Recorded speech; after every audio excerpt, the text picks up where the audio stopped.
আসসালামু আলাইকুম সবাইকে, welcome to my another blog. তো আজকে আমার ফার্স্ট ইয়ারের ইয়ার চেঞ্জ পরীক্ষার ডিউটি ছিল।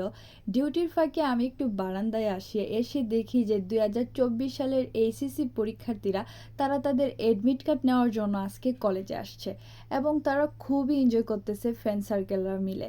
তো তাদের এই সব দেখে আমার সেই 2016 সালের কথা মনে পড়ে গেছে যে 2016 সালে আমিও একজন এসএসসি পরীক্ষার্থী ছিলাম, আমিও তাদের মতো এনজয় করেছিলাম সেই সময়টাকে। তো আজকে আমি সেই দিনটাকে মিস করতেছি।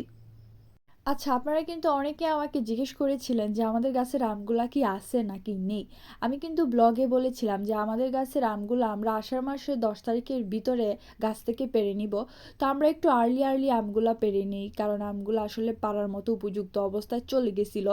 আমরা আষাঢ় মাসের 5-6 তারিখের ভিতরে আমগুলা গাছ থেকে পারি এবং আমগুলা বাসায় 1 সপ্তাহ রাখার পরই পেকে গেছিলো। দেন আমরা এখন বর্তমানে আমগুলা খেয়ে ফেলছি।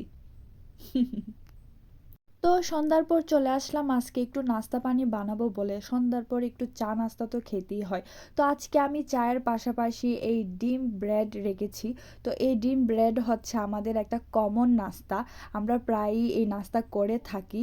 আর কার কার এটা পছন্দ অবশ্যই কমেন্টে জানাবেন, আমার কাছে তো একদম ভীষণ পছন্দ। আর এই ছিল আজকে আমার ব্লগ, সাথে থাকার জন্য সবাইকে ধন্যবাদ। আসসালামু আলাইকুম।